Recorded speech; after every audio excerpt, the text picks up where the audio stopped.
Hello learners, in this video I will be discussing to you about the elements of fiction.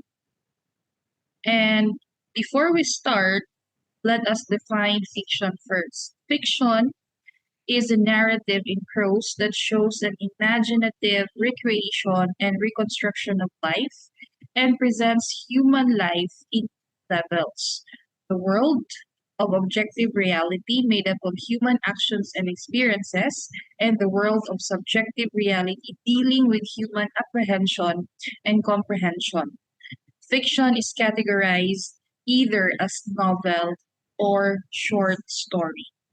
Basically, fiction is a product of our imagination. So we create something that is inspired by what we have imagined. Maybe we created a character as if we want an old woman who is very strict and who had experienced terrible past. So we want to create that kind of character. And we create a story for that character that we built for that old woman. Probably we imagine that that old woman is living with a cat or cats, and then what happens after that? What happens in her daily life? That is what we consider fiction. Or sometimes we are also inspired by real life scenarios, and then we create something that is already with mixed creativity. So let us say we are inspired by a real life scenario wherein we observe maybe a neighbor, a friend who is experiencing a very difficult situation, and then later on she was successful in life. So you just probably change some of the details of that friend of yours. Instead of saying that she was living with her parents, probably you created a different scenario in your fiction. You created that she was living by herself. She was a dependent person already. So that is fiction. Now, the length of the narrative goes as long as the author wants. That's why fiction is characterized or categorized into either short story or novel. So the novel is the longer form of the fiction. Now, whenever we analyze any literary piece which is fiction, we of course dissect the story and then we analyze according to the elements of the story. We have to find what are these elements in the story. Now, we will proceed to the elements of fiction. So, the elements of fiction are five. These are setting, character, plot, point of view, and theme. And under each element, there are other discussions that we will go through. These will help us analyze any fiction that we want to study, either novel or short story. Now, I will start with setting. When we say setting, this is the time and place in which the events of the story occur. So this answers the question as to when did this story happen and what was the place wherein that story happened. As for the setting, every author has a different approach or has a different writing style. Some of the authors explicitly say where it happened and when it happened. Now, some of the authors do not say the exact setting of the story. It's up to us readers who would analyze based on the local colors, based on the other textual evidences that we will find in the story. So it consists of the use of evocative portrayal of a region's distinctive ways of thoughts and behavior, or the so-called local color, exemplified by the superficial elements of setting, dialect, and customs. Now, it is very easy if the author was explicit about the setting, wherein he immediately or he clearly stated in the narrative that this happened in United States, for example, or in the Philippines. However, if it was not mentioned, what we have to do to analyze the setting is to look for the local colors. When we say local colors, these are the things that we can find uniquely in that particular place. For example, in the local color of the usug, let us say, we have the term, we can use the term kahawa, referring to coffee. So if that was mentioned by a Tausug writer, probably, then we can say that the setting happened in Holosulu, even if the author did not state that it happened in Holosulu.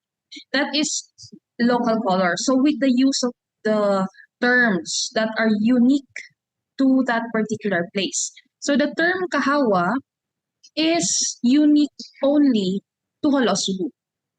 It refers to coffee. All right. Next, we proceed to the characters. So when we say characters, these are the representations of a human being in a story. They are the complex combination of both inner and outer self. We now proceed to the characters. These are the human beings presented in the story. So that's why we need characters like the father, the mother, the children, or if there are other characters like the neighbor, the friends of the children. So these are the representations of human being. And sometimes you will say that the neighbor is like a friend of mine. Somehow you can relate to that scenario because remember literature is a mirror of reality, and the inspiration of literature is always the reality, and there is a universality of all literary pieces. That's why there are things where we can always relate. So if you find yourself saying that this character is just like my mother, so the mother figure in the story is also like your mother. Maybe the actions, the way she talks, and the description of the outfit also is similar to your mother. So it's normal because it is a reflection of the reality. It is always a mirror of the reality. And then when we analyze characters, we have the term characterization. When we say characterization, it is the method used by the writer to reveal the personality of the characters. Now, here's the thing with literature literature is not objective, it is subjective, and it doesn't explicitly state in the narrative saying that the character, or let's say the mother, is loving. It's not like that, but it will be implicitly narrated in the story through the dialogue. You will notice that the dialogue is very loving, very sweet. You will also notice that the actions of the mother are very sacrificial. So after reading those narratives, you would observe, or you will be led to the conclusion that this character is a loving person. That's how we try to analyze the characters involved in the story. So that's how we say characterization. Again, it is implicit. Or some of the authors might also include some explicit scenarios involving the description of the character.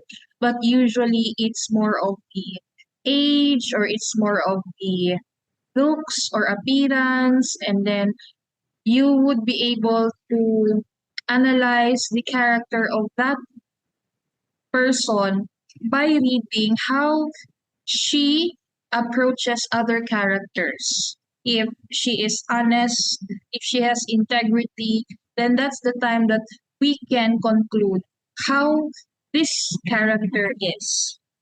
And we have ways of revealing literary characters. These are revealed according to 5. First, actions of the characters. So you try to read the story from start to end and observe the actions of the character. What were the actions of the character? Was, let's say, the father. Was the father consistent? Was the father a provider? Was the father really hands-on with the parenting? So you look at the action of that character. That's how it is revealed. That's how the character is revealed throughout the action. Second is the thoughts of the character. You also try to observe what are the thoughts of these characters. Is he being transparent? If all of his thoughts are also embedded into his words, or are his thoughts different from what he said, what he says, or what he does? And then third is description of the characters. So throughout the description, what you have to do is list down all of the descriptions of the characters from the text, because there are available descriptions from the author as to how the character was described. Probably the character was described as very old, or the character was described as mysterious looking, or he looked so sad. Those descriptions, you list down all of the descriptions, and then you match all of those what you have collected, the actions, the thoughts, the description. So through that, it will reveal the personality of the character. Number 4 is description of other characters. So you also try to look at the description of other characters. Are the other characters the same when your main character is around and when the main character is not? So you can you can conclude that if there are changes, if the main character is around, probably there's something about the main character. Why did the other characters change when the main character appeared, right? And then the fifth one is the description of the author. So you also look into the description of the author. What kind of author did the work? If the author was personally mysterious, then that also tells us why the character, the main character that we're analyzing, is also mysterious, because probably there are some inspirations gathered from the real life of the author. But of course, not all the time that we can connect the characters to the author, not all the time. Sometimes the author's personality is very much far from the characters that we are dealing with, right? Next, we proceed to the kinds of character. So for the kinds of character, we have two categories. First is according to principality, and then second is according to development. Number 1, according to principality, we have protagonist and we have the antagonist. For the protagonist, this is the character with whom the reader empathizes. Meaning, when we say protagonist, it's what the author is highlighting in almost all of the scenarios in the story. Almost from the start to the middle to the end, it's that character is always the focus. So it's meaning the author is trying to empathize with that character. That's why as we read from the start to the end, we have listened to the thoughts of this person, we have listened to his sentiments, we have seen him dress, we have seen him help others. It's more this character has more exposure compared to the other characters. Second is antagonist. It is the character that goes against the main character, usually the protagonist. So whoever is contradicting the protagonist, the term for that character is the antagonist. We proceed to according to development. According to development, first we have dynamic, second we have static. Dynamic is the character that exhibits noticeable development. So you will be able to say that the character is dynamic if that character change. Let's say from the start, he was very selfish. He doesn't care about other people around. He only cares about himself. He doesn't empathize with others. And then later on at the end, there was some realization. So that person changed. He became more selfless. He became helpful. That kind of character is dynamic. And the other one is static. If that person has no changes or development. So if he started that way in the beginning, he started selfless, idealistic, to the end, then that is a static character. Meaning to say, no matter what the situation was, he wasn't changed by those circumstances. That is a static. We also have according to personality. You can also dress a character according to personality. We have round and flat. Round character is the character that displays different or multiple personalities throughout the story. If the character has so many kinds of appearances, in the beginning he was happy, in the middle he was lonely, in the end he was angry. So that kind of personality is a round character. Second is flat. This one reveals the conventional traits who remains the same throughout the story. So the flat character is the character that doesn't also change from the beginning to the end. It's a flat character. The character has really one personality. Next, we proceed to the third element of fiction, which is plot. Plot is the sequence of events in the story arranged and linked causality. So we have the kinds of plot. We have three. Number one, linear plot. Number two, circular plot. And number three, in medias res plot. The first one, linear plot, moves with the natural sequence of events where actions are arranged sequentially. So you can call it linear plot if the story started chronologically, let's say from birth to death. So it started with the character was still a child, and then it progressed to the middle age, and then until it progressed to old age. So it's chronologically. That is a linear plot. If it's a circular plot, this is a kind of plot where linear development of the story merges with an interruption of chronological order to show an event that happened in the past. Circular plot, based from the term circular. So it started somewhere and then it progressed and then it went back there. So there are some appearances of the past.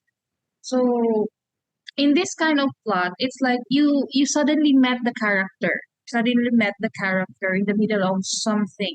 So you have some thoughts of who is this character, where did he come from, who are his parents, what was his past. So you have that kind of questions. That is a circular plot. And then from that, somewhere else, it progressed, it continued whatsoever. And then suddenly there are some uses of the flashbacks, and then it went back to the present. So that is a circular plot. As for the in medias res, this is a kind of plot where the story commences in the middle of the action. So the in medias res is, just imagine the linear plot which is chronological, but the immediate is in the middle. Suddenly, someone appeared. Someone appeared, and then the story goes on. So it's like you have all the questions. What's happening? What's happening? Who is this? Who is that one? Who is the next appeared? Who is the next personality that appeared? So those things, because it did not start chronologically, just suddenly in the middle of something, and then it progressed. It gradually happened until the end. So that is in medias res. Now, when we have the plot, we analyze the plot according to this diagram. It's like we progress from something and then going upward and then downward. We start from the exposition, continuing to the complication, crisis, climax, then going down to the denouement and ending. Those are the parts of plot. So let us start with the exposition. For the exposition, this is the part of plot that sets the scene by introducing the situation and settings, and likewise lays out the characters by introducing their environment, characteristics, pursuit, purposes, limitations, potentials, and basic assumptions. It is the beginning. Exposition is the beginning. So no matter what kind of plot it is, you have to still filter what was the beginning. Even if the kind of plot is circular or it is in medias res, after reading the whole story, you then reflect what was really the start of the story, how it started, how it started. So it is the time when the environment is being described, the purposes, the potentials. And then next, we progress to the complication. It is the start of the major conflict or problem in the plot. So suddenly, after the start, there appears the major conflict. Maybe the characters were in love, and then suddenly the parent of the other lover found out and did not agree. So it is the major conflict of the story now. And then third is crisis. It is the part that establishes curiosity, uncertainty, and tension. It requires a decision. Of course, from the major conflict, it will, of course, keep on progressing into the so-called crisis because from that problem, major problem, it requires now a decision. What do we have to do? Since the parent does not agree, are we going to pursue each other or are we going to go against your parent? So there is a decision that is being required. Now, the climax, that is the peak of the story, which leads to an affirmation, a decision, an action, or even a realization. It is the point of the greatest emotional intensity, interest, as well as suspense. The climax is the highest peak, and once the story reaches this part, there is no turning back. Because here in the climax, it's when the characters choose a decision, and once that decision has been chosen, there's no turning back. So if that was the kind of this conflict that we have in the story, let's say the characters chose to go against the parents. So that is the climax. They chose to go against the parents because they wanted to fight for their love because they love each other. They don't want any other person. So even if they were not approved by the parents, they wanted to fight for it. That is the climax. And then the denouement is the finishing of things right after the climax and shows the resolution of the plot. So from that decision, going down to the denouement, because it's the finishing of the climax. Since they have decided that they will go against their parents, and so they have accepted the consequences. Probably the parents were mad, the parents did not let them in their house, so they accepted the consequences. They went out and moved out. They lived in a different house just to pursue each other. And then finally, the ending. This is the part that brings the story back to its equilibrium. So the ending is the finality. So it depends on every story, whether the story that we use as an example, whether there was a reconciliation between the parents, or if there were none, then it is still considered the ending. Whatever happened, just simply close the story. And then we proceed to the what we call literary devices. This is very common in all of the fiction. We have flashback and foreshadowing. So flashback involves the past. Foreshadowing involves the future. So flashback, it's the interruption of the chronological sequence of a story to go back to related incidents which occurred prior to the beginning of the story. So for example, you met the character at present wherein the character is already an attorney. And then the attorney was studying for a case.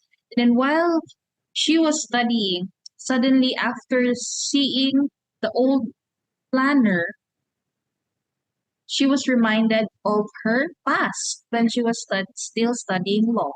And so the past wherein she was still a law student now plays. So that's what we say flashback. And then it goes back to the present. The present scene wherein the lawyer was studying and preparing for that upcoming case. On the other hand, foreshadowing is the use of hints or clues to indicate events that will occur later in the story. This is a technique used to create suspense and prepares the reader for what is to come.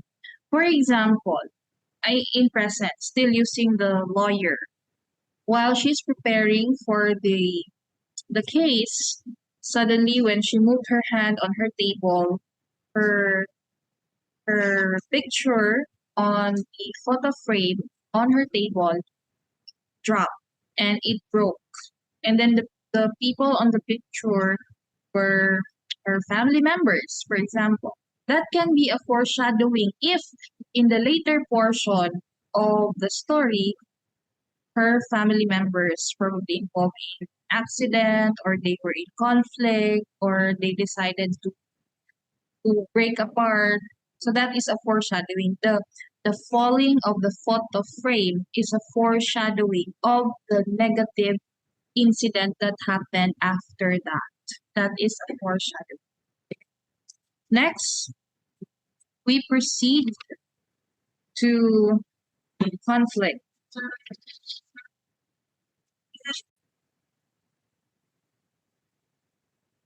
We now continue to our discussion, which is conflict as part of the plot. So in the conflict, this is the opposition of the persons or forces in a story that give rise to the dramatic action in a literary work. It is the basic tension, predicament, or challenge that propels a story's plot. Now, there are types of conflict, and we can categorize them into two, which is the internal conflict and external conflict. For the internal conflict, there's only one, which is man versus himself. So the conflict man versus himself, it means that the character has a tension with himself.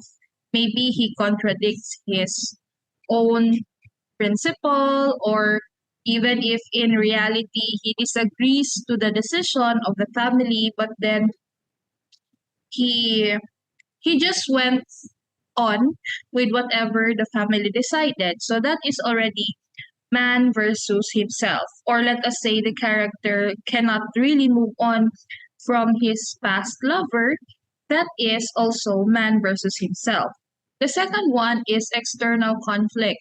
So for the external conflict, it is anything that the character has a conflict with, especially from the external forces, not with himself already. So in here, in the external forces, there are many kinds of conflict. It can be man versus man. Man versus man, that means that the character has in conflict with another character. So if we use our example in which it's a forbidden love story wherein one of the lover's parents disagrees to the love story of the two, then that is already man versus man because it's the character versus the parents of her lover. So that is man versus man. Another is man versus society. So when we say man versus the society, it's like the society is against that character. Maybe the society keeps on gossiping about this person, or the society keeps on saying that this person is wrong, this person is not a good person, and so on and so forth. But then the character keeps fighting for his right, keeps fighting for whatever he believes in. So that is man versus society. We also have man versus nature. Man versus nature, it's with the natural happening, something that we cannot control. So, for example, whatever happens in the nature, it's the natural calamity. If the character was in a journey in the sea and then against the storm, so that is natural calamity. That is man versus nature. We also have man versus fate. So man versus fate, that is the conflict where a character has a battle with what seems uncontrollable problem, and then the problem seems to be a stranger or unbelievable coincidence.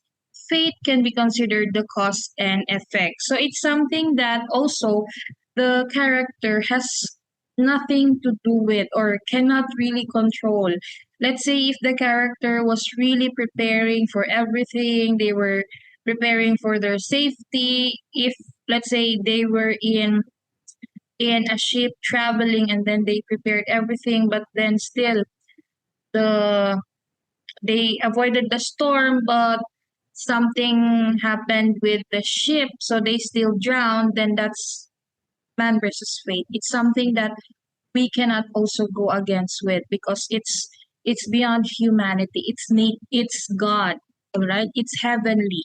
So if fate is really dictating that this is our future, then that will always happen no matter how we try to navigate our our life. All right? So that is man versus fate. We proceed to the fourth element of fiction, which is point of view. Point of view, as defined, it determines the narrator of the story, the one who tells it from different points of view. So in every story, there is someone who narrates the story to the readers. That's what we call point of view. For the point of view, we have three. First, first person point of view.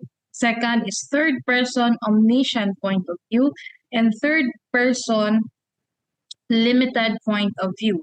For the first person point of view, this is the character narrator who tells the story in the I voice, expressing his own views. He's either a minor or main character that tells the story in his own words. So in the first person point of view, the narrator is also the character in the story. So this is the use of the pronoun I. So the narrator is involved in the story. The narrator can be the main character or he can be a minor character. Maybe he is the observer in that society and we we look at the story from his perspective. Whatever he sees, whatever he observes, that's what we are actually reading. So the character is involved in the scenario of the events. The third person omniscient point of view, it is narrator tells the story from an all-knowing point of view. So this time, in the third-person point of view, the narrator is not the character. So it's a separate identity. So we have the character being observed by the narrator. So the narrator now tells us the story. And then for the omniscient point of view, the narrator knows everything. The narrator can see the thoughts of the character. The narrator can also know the thoughts and feelings of the character. Nothing is secret for the third person omniscient point of view. For the third person limited point of view, the narrator still it's from the third person point of view. The narrator is different from the character, but for the limited point of view, the narrator only tells what he sees. So in the limited version, he cannot mention the thoughts and feelings of the characters. He only describes what is happening, what did the character do. Those are the only things present in the third person limited point of view. And now we proceed to the fifth and last element of fiction. We have the theme. As defined, theme is a significant truth about life and its nature, which takes place in the illustrations of actions, preoccupations, and decisions of the characters. Theme is something that we can reflect from the story, and it is a universal truth. It is also accepted by almost all people. So let's say when we read a love story, the one that we have been using, the forbidden love, they fought for their love despite the contradiction of the parents. We can say that love can move mountains. That is a theme. So it is universally true to all because everyone experience that kind of love, or if not everyone, we see that in our society. Maybe we know some people who fight for their love. So that is a theme. So a theme depends on whatever universally common that we can find from the story after reflecting from all of the events happening in our analysis. So these are some tips in which we can indicate the theme of the story. For instance, it reports all major details of the story. So based from that one statement, it now tells us everything about the story. So if it tells us that kindness is free, because we see that from the story. So that is also a theme. It is stated in complete statements. So when we provide a theme, it must be in a complete sentence, not in a phrase. So there must be a complete thought, there must be a subject and a predicate for the theme. We cannot just say the theme is love, or we cannot just say the theme is kindness. No, you have to state it. You have to state it. If it's about love, what about love? You have to state it if it's love is dangerous or love can change a person. That is your theme. Number 4, it asserts a sweeping statement about life. So it talks about life. This is not something that is something like very technical or scientific. It's about life. So that is the beauty in literature. You get to reflect something about life. And then it avoids statements that condense the theme to some familiar dictum, maxim, saying, or value. So it's a different thing with those quotations or sayings. The theme must be aligned or inspired from the story that we have been discussing. So those are the elements of fiction, 5 elements, which are the setting, characters, plot, point of view, and